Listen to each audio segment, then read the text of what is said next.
2 de janeiro, Dia Nacional do Sanitarista.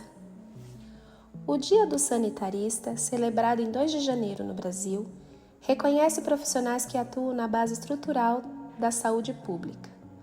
O sanitarismo é um campo voltado à prevenção, à vigilância em saúde, ao saneamento, à análise de riscos e à formulação de políticas públicas, operando antes que o adoecimento se manifeste. Trata-se de um trabalho essencialmente coletivo, frequentemente invisível, mas decisivo para a redução de desigualdades, a contenção de epidemias e a sustentação da vida social. A história do sanitarismo se desenvolve junto com a própria compreensão social das epidemias. Quando comunidades percebem que adoecimentos em massa não são fatalidades individuais, mas fenômenos produzidos por água contaminada, superlotação, lixo acumulado, vetores e desigualdade. Nasce a necessidade de um tipo de ação pública que antecipa o desastre. Por isso, a saúde pública moderna não é apenas tratamento, é infraestrutura, planejamento e decisão política. No Brasil, essa lógica aparece de forma muito concreta nas primeiras campanhas sanitárias do século XX.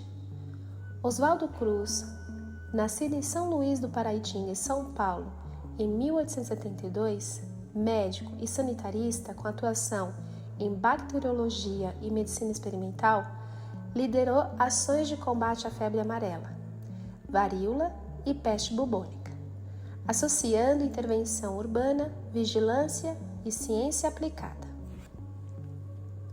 Carlos Chagas, nascido em Oliveira, Minas Gerais, em 1879, médico sanitarista e pesquisador em medicina tropical, mostrou de modo paradigmático como doença, território, pobreza e Estado formam o mesmo problema ao descrever a doença de Chagas, integrando agente, vetor, clínica e contexto social. Décadas depois, Sérgio Aroca, nascido em Ribeirão Preto, em São Paulo, em 1941, médico sanitarista e uma das principais lideranças da reforma sanitária brasileira, consolidou a crítica de que saúde não pode ser mercadoria nem privilégio, mas um direito de cidadania.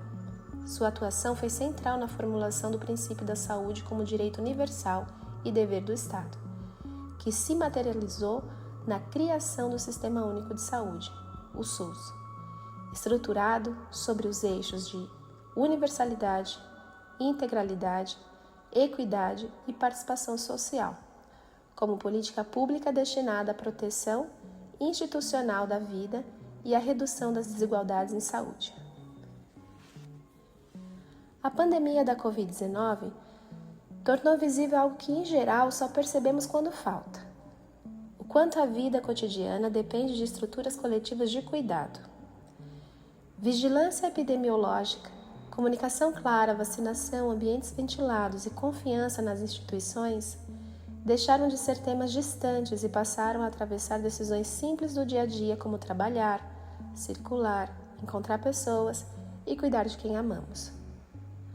A vida é sustentada por processos sanitários contínuos que, quando funcionam bem, permitem que a vida siga com menos medo, mais previsibilidade e maior possibilidade de cuidado mútuo.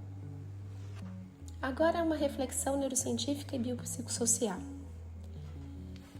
Do ponto de vista neurocientífico, crises sanitárias prolongadas favorecem a ativação crônica dos sistemas de estresse, o que compromete a regulação emocional, a flexibilidade cognitiva e o equilíbrio fisiológico ao longo do tempo. Incerteza, risco invisível de contágio, sobrecarga informacional, perda de previsibilidade e ameaça à integridade física sustentam estados de alerta que tendem a reduzir flexibilidade cognitiva, piorar sono, ampliar a irritabilidade, comprometer a memória de trabalho e aumentar o desgaste emocional. Em termos psicossociais, o cérebro tenta economizar energia e buscar controle. Quando não encontra estabilidade, pode entrar em ciclos de hiperatenção, exaustão e desânimo, variando conforme história de vida, suporte social, comunicações econômicas e exposição real ao risco. É nesse ponto que o sanitarismo pode ser compreendido como uma forma de proteção coletiva do funcionamento humano, ainda que não seja nomeado dessa maneira. Medidas como saneamento básico, vacinação, vigilância epidemiológica e atenção primária reduzem a exposição contínua a riscos e incertezas do cotidiano. Quando essas estruturas estão presentes, as pessoas conseguem planejar a vida, estudar, trabalhar, cuidar dos vínculos e descansar com maior segurança. Esse efeito não é apenas social, mas também neurofisiológico, pois diminui a ativação crônica do estresse e favorece a regulação emocional. Quando essas estruturas falham, o cotidiano se torna instável e o sofrimento psíquico tende a ser interpretado de forma equivocada como falta de resiliência individual, ocultando suas causas estruturais. O ponto crítico, portanto, é o seguinte: saúde mental não é uma camada a mais que vem depois da saúde pública. Ela é produzida também por políticas públicas ou pela ausência delas. A pandemia ensinou, com alto custo, que comunicação de risco mal conduzida, desinformação e negligência institucional podem ampliar medo, polarização e sofrimento físico e psíquico. E ensinou algo mais duro: desigualdade sanitária é desigualdade de futuro. Quem vive em território com pouca proteção coletiva não sofre apenas mais infecção, sofre mais desgaste, mais luto, mais instabilidade e menos possibilidade de reconstrução.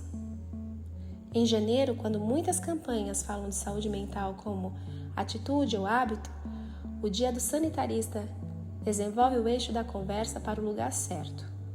O cuidado também é estrutura, é prevenção, é ciência com responsabilidade pública. É Estado funcionando para que a vida cotidiana não seja uma sequência de emergências. Neuropsi Daily, uma prática diária de reflexão neurocientífica e biopsicossocial para compreender como estruturas invisíveis, como o sanitarismo, sustentam a saúde mental, o pertencimento e a vida em comum.